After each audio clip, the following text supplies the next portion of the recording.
started making films in 1956. That's how many years ago? That's almost, well, it's 57 years ago. That's right, yeah. That's incredible. And I'm only 58.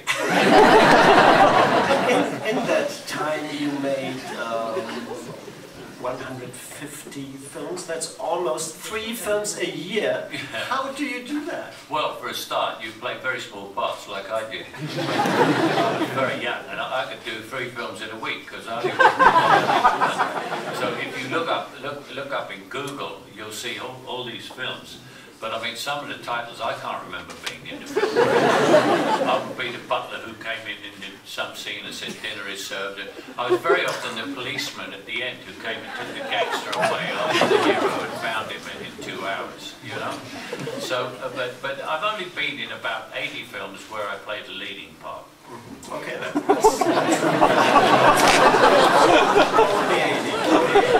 yeah, but I am 80, so it's only a movie a year. In 1972, it's called Sleuth. Sleuth, yeah. Sleuth was Lord Olivier. The greatest compliment I ever had as an actor was I did a scene with him, and at the end of it he said, "I thought I had an assistant, Michael. I see I have a partner." Oh. And that was the greatest compliment I ever had.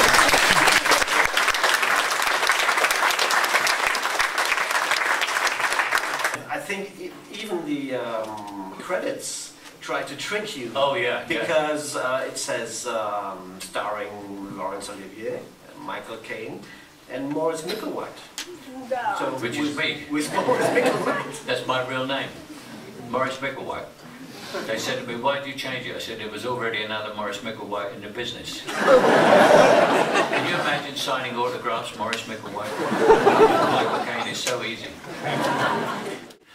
And I changed my name to Michael White, you know, Micklewhite. And then I got a job in London in television, and I had to join the trade union. And my agent rang and said, "You've got to join the trade union." And I was in a telephone box in Leicester Square in the middle of London, where all the cinemas are. And she said, "You can call yourself Michael, of course." She said, "But you can't call yourself Michael White because there's another Michael White already in Equity, the trade union." She said, "You've got to think of a name right now because I've got to tell them in a minute." So she said, "Give me, you can't call yourself White. What name do you want?" And I looked around, and on the Odeon Leicester Square, there was Humphrey Bogart, who was my favourite actor, and underneath in the Caine Mutiny. And I said, "Caine." She said, "How do you spell it?" I went, C-A-I-N. I think there's a nice anecdote in your book about actors who acted in Western. Yeah, I worked with Henry Fonda, the biggest Western star in America, in Hollywood, you know, and I worked with him. And he said, "Speak to me in this ear." He said, "I'm deaf in that one." I said, "How do you get deaf in one ear?" He said, "Westerns." He said, "Someone's always blowing some bloody gun off right in your ear." And they always manage to do it in my left one, and it bursts the eardrum. And then I met Richard Widmark, and he was in the same movie, and he said the same thing. And every time I met one of these old Hollywood actors, he said, "Talk in this ear with me." Get Carter is about a gangster. And I come from a sort of gangster area, so I knew what I was talking about.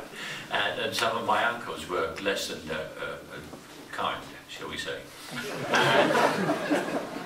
And so I played this gangster, and I thought, and everyone thought how tough he was. And then one day I was in a disco, and a real gangster who I knew, one of the real killers from South London, where I come from. And he said to me, he said, "I saw that movie, Get Carter, you were in." I said, "Yeah, what do you think?" He said, "Load of crap." So I said, "Well," I said, "it got very good reviews." But he said, "People don't know." He said, "You weren't married." He said, "We're all married. Why do you think we're stealing money?" "We've got to keep the family together," he said. "And you weren't married, you're just going around killing people and getting money just for yourself. It's selfish." So that was a load of crap.